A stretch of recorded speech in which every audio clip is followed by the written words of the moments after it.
விருதுநகர் மாவட்டம் கிருஷ்ணன் கோவிலில் கல்வி பணியில் கடந்த 34 ஆண்டுகளாக சிறப்பாக சேவையாற்றி வரும் BPMM கல்வி நிறுவனங்கள், கலை மற்றும் அறிவியல் கல்லூரி, பொறியியல் கல்லூரி, நர்சிங் கல்லூரி, கல்வியியல் கல்லூரி உள்ளிட்ட பல்வேறு கல்வி நிறுவனங்கள் ஒரே வளாகத்தில். மாண்புமிகு பேரவைத் தலைவர்களே, அரசு ஒப்பந்தங்கள் மதிப்பீடு என்பது முக்கியமானது. அரசு ஒப்பந்தங்களே மதிப்பீடு என்பது முக்கியமானது. மதிப்பீட்டின் அடிப்படையில் தான் ஒப்பந்தங்கள் கோரப்படுகிறது. மதிப்பீடுகள் தயார் செய்ய அடிப்படையாக SOR, அதாவது ஷெட்யூல் ஆஃப் ரேட், அதில் தான் பயன்படுத்த வேண்டும்.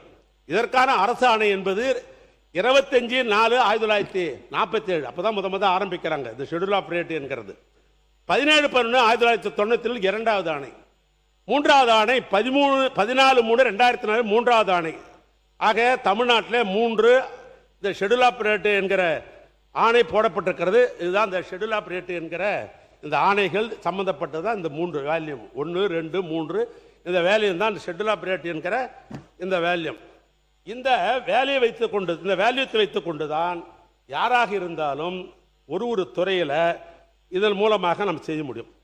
இந்த ஆணைய தயாரிக்கும் குழுவில் நிதித்துறையினுடைய செயலாளர் அல்லது அவரால் நியமிக்கப்படுகிற IAS அதிகாரி, அதோடு மட்டுமல்ல பொதுப்பணித்துறை, நெடுஞ்சாலைத்துறை, நீர்வளத்துறை, தமிழ்நாடு நகர்ப்புறத்துறை, தமிழ்நாடு குடிநீர் வடிகால் வாரியம், வீட்டு வசதித்துறை, வனத்துறை, காவலர் வீட்டு வசதி கழகம், தோட்டக்கலைத்துறை, தமிழ்நாடு நுகர்வோர் வாணிபக் கழகம் ஆகிய துறைகளுடைய தலைமை பொறியாளர்கள் அல்லது அவர்களால் நியமிக்கப்படுகிற பிரதிநிதிகள் தான் இந்த SRO என்பதை தயாரிக்கிற குழுவாக இருந்து இதை தயாரிக்கிறார்கள். இதை தயாரித்து பெறும்போது எல்லா டிபார்ட்மெண்ட்டுக்கும் இது போகும். போன அந்த அடிப்படையில் தான் திட்டங்களை மதிப்பீடு செய்வார்கள்.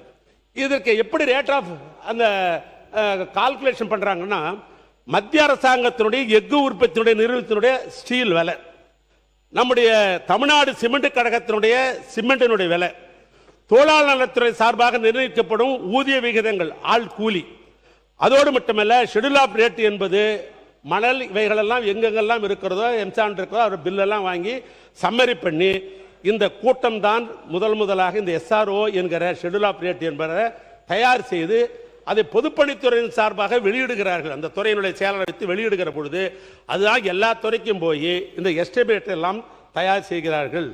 இதை நான் இதற்கு சொல்வதற்கு என்ன காரணம் என்று சொன்னால், மாண்புமிகு முதலமைச்சர் அவர்கள் அன்றைக்கு தன்னுடைய பதிலுரையிலே பேசுகிற பொழுது நாங்கள் எல்லாம் கேட்டுக்கொண்டுதான் இருந்தோம். முதலாக முதலமைச்சர் வந்திருக்கிறாரு, உரையை நாம் முழுமையும் கேட்க வேண்டும் என்ற அடிப்படையில் தான் நாங்கள் அந்த உரையெல்லாம் கேட்டுக்கொண்டிருந்தோம். திடீரென்று பேசிய நம்முடைய முதலமைச்சர் அவர்கள் திடீர் என்ன சொன்னார் என்று சொன்னால், நான் பேசிய முழு பேச்சு வச்சிருக்கிறேன், இருந்தாலும் அதை சுருக்கமாக நான் சொல்லுகிறேன். அன்றைக்கு முதலமைச்சர் அளித்த பதில் உரையில் டெண்டர்களை முறைப்படுத்த தெரிந்த அளவுக்கு அதனுடைய டெண்டரை ரேட்டை உயர்த்தி ஊழல் செய்ய தெரியாது என்று வார்த்தை சொன்னார். ஊழல் என்பதை தயவுசெய்து நீங்களே எடுத்துருங்க, இப்போ எடுத்துருங்க. அவர் சொன்ன வார்த்தை தான் கோட் பண்ணுறேன், அது நீங்களே எடுத்துடலாம். எங்களுக்கு ரேட்டை ஏற்றி பண்ண தெரியாது. ஏன்னா அந்த ரேட்டு ஏற்றுறது போகிறது வரதெல்லாம் யாரோ முதலமைச்சருக்கு அவர் யாரோ தவறாக வழிநடத்தி விட்டார்களோ அல்லது அவருக்கு செய்தி இப்படி தவறாக கிடைத்திருக்கிறதோ என்ற அடிப்படையில் தான் இருப்ப. எது எனக்கு தெரியும், எதை பேசணும் தெரியும். அவருக்கு அதிகாரிகள் அதாவது தவறாக எழுதி கொடுத்து விட்டார்களோ, அது தவறாக நடத்தி விட்டார்கள் என்ற அடிப்படையில் தான். மாண்புமிகு பேரவைத் தலைவர் அவர்களே, மாண்புமிகு முன்னாள் அமைச்சருக்கு நன்றாக தெரியும், தவறாக எழுதி கொடுத்து விட்டாரோ, தவறாக புரிந்து கொண்டாரோ என்ற வார்த்தைகள் அவைக்கு இப்பொழுது நீக்குமாறு கேட்டுக்கொள்ளும். வார்த்தைகள் அவைக்குள் நீக்கப்படுகிறது. மாண்புமிகு முதலமைச்சர் யாரும் வழிநடத்த தேவையில்லை, எல்லாம் தெரிந்தவர், விரல்களில் விவரங்கள்லாம் வைத்துக் கொண்டு தான் பேசுகிறார். நீங்கள் தொடர்ந்து பேசலாம். ஆக இது சட்டமன்றத்திலே இது ஒரு பதிவாக இருக்கிற காரணத்தில் இதை சொல்கிறேன். நான் என்ன சொல்கிறேன், முதலமைச்சருக்கு அதிகமான திறமை என்பதிலே எனக்கு ஒன்றும் மாற்று கருத்து இல்லை. ஆனால் நான் சொல்ல விரும்புவது, என்னுடைய வயதுக்கு நான் இந்த சட்டமன்றத்திற்கு 1984 வந்தேன் என்பது உங்களுக்கெல்லாம் தெரியும்.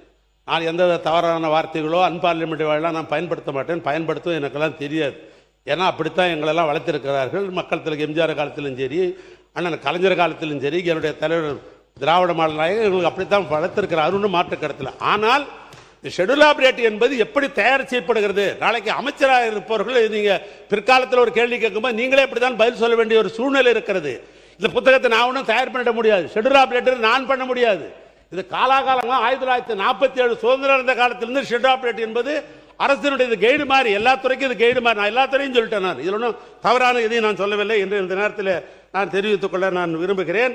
அதோடு மட்டுமல்ல, இந்த துறையை பற்றி நீங்கள் சொல்லணும்னு நினச்சிங்க, நான் சுருக்கமாக சொல்கிறேன். முதலமைச்சர் சாலை மேம்பாட்டு திட்டத்தின் கீழ் இப்ப இருக்கிற இந்த கொள்கை விளக்கு புத்தகத்தில் சொல்றேன்.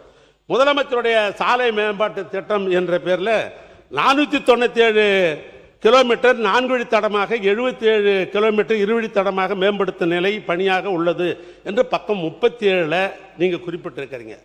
ஆனா இந்த திட்டத்தின் கீழ் இந்த நிதியாண்டில் எத்தனை கிலோமீட்டர் 4 வழித்தடமாக 2 வழித்தடம் எத்தனை கிலோமீட்டர் எதுவுமே சொல்லல. ஒரு ஸ்கீமை சொல்லலாம், இந்த விஷயம் இவ்வளவு பணம் ஒதுக்கிறோம், நாங்கள் இவ்வளவு செய்ய போறோம்னு சொல்லணும். ஆனால் அப்படி சொல்லல. அதோடு மட்டுமல்ல, முதலமைச்சர் அனைத்து பருவ காலங்களிலும் தங்கு தடையின்றி சாலைகளை இணைக்கும் திட்டம், உயர்மட்ட பாலங்கள் அமைத்தல் ஆகிய தலைப்புகளில் நிலுவையில் உள்ள பணிகள் மட்டுமே குறிப்பிடப்பட்டுள்ளன. இந்த நிதியாண்டில் எத்தனை பணிகள் மேற்கொள்ளப் போகிறது என்ற விவரம் இல்லை. ஏன்னா இந்த முதலமைச்சர் என்றது சட்டமன்ற உறுப்பினர்லாம் எழுதி கொடுப்பாங்க. முதலமைச்சர்ல எனக்கு இந்த ரோடு வேணும், இந்த பள்ளம் வேணும், மழை வருந்தா இப்படி வேணும், அப்படி எழுதி கொடுப்பாங்க. அந்த தலைப்பில் வந்து பணம் ஒதுக்குவாங்க. எல்லா எம்எல்ஏ கேட்கிற அந்த கோரிக்கையை நிறைவேற்றுகிற அந்த தலைப்பில். ஆனால் என்ன செய்ய போறோம் என்பது இந்த குறிப்பிடவில்லை. எத்தனை பணிகள் எடுத்துக்கொள்ள போறோம் என்றும் இதில் விவரம் இல்லை. மாண்பு உறுப்பினர் குறுக்கீடு 31 நிமிஷம் அனுமதி அளித்த முடிச்சிருங்க. போதும்.